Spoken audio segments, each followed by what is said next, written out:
Bonjour et bienvenue à How to Linocad. Je suis Oliver. Aujourd'hui, nous allons passer en revue toutes les bases de la linogravure, ce dont vous avez besoin et comment on procède. Commençons par le lino.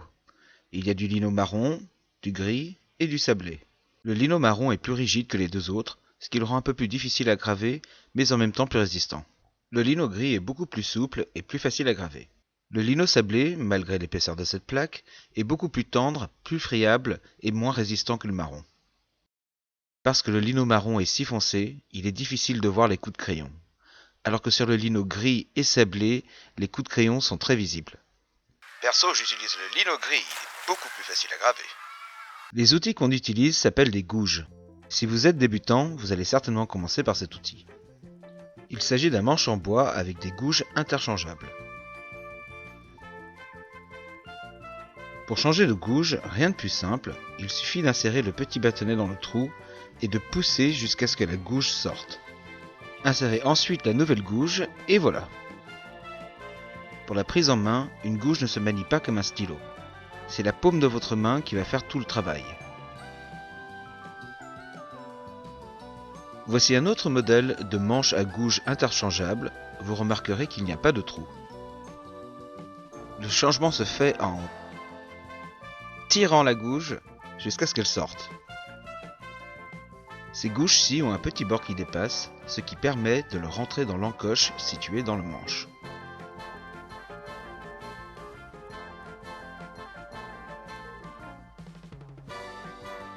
Voici à présent ce qu'on peut qualifier de gouge fixe, une gouge de la marque Pfeil, une très bonne gouge mais qui coûte plus cher. Comme les autres gouges, elle se tient dans la paume de la main avec l'index sur la lame. Les gouges ne varient pas qu'en taille, elles varient aussi en forme. Voici par exemple une gouge en forme de V. La forme V permet de faire un trait fin. Voici maintenant une gouge en U qui permet de faire un trait plus épais. On se sert le plus souvent des grosses gouges en U lorsqu'on a beaucoup de matière à enlever. Elles laissent derrière elles un sillon que certains choisissent de garder pour donner un look gravure.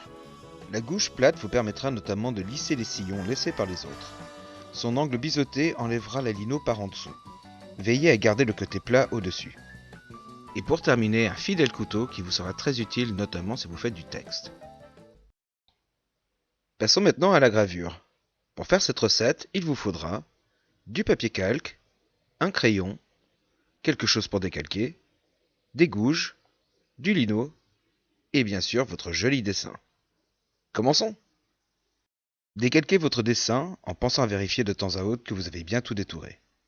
Vous pourrez à votre guise rajouter des détails en cours de route. Avant d'appliquer votre calque sur le lino, vérifiez que c'est bien le côté gras, brillant, qui va venir contre le lino. Appliquez le calque et positionnez le motif sur la plaque. Ensuite, faites de la décalcomanie en appuyant sur le tracé de votre dessin. Pensez à vérifier que vous n'ayez rien oublié.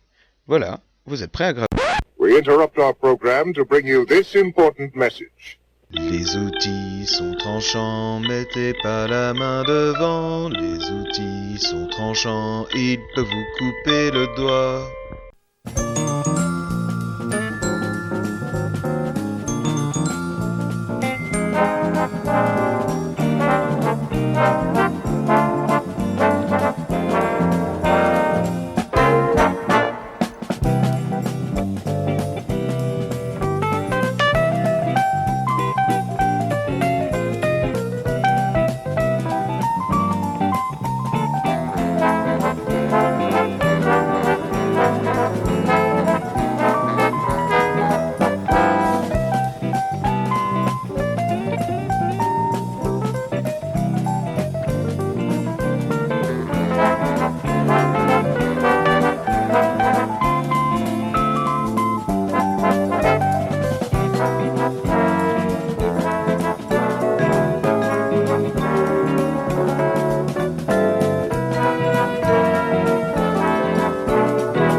Passons maintenant à l'ancrage. Vous aurez besoin de plusieurs choses. D'une plaque de verre ou de plexi, d'un rouleau encreur, de l'encre, un tablier et bien sûr votre lino. Si vous portez des bijoux, je vous conseille de les enlever avant.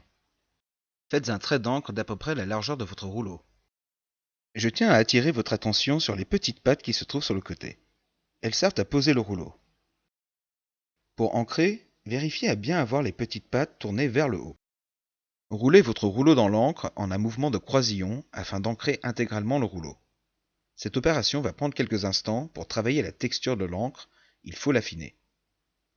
Quand votre encre fera un son similaire à celui-ci, vous êtes prêt à ancrer votre plaque.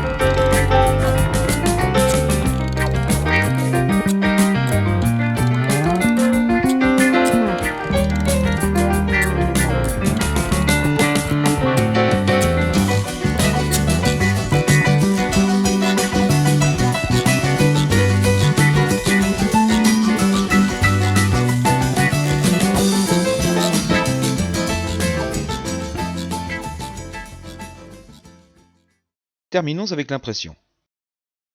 Centrez votre feuille, puis posez-la en tapotant légèrement dessus pour lui donner un peu d'adhérence.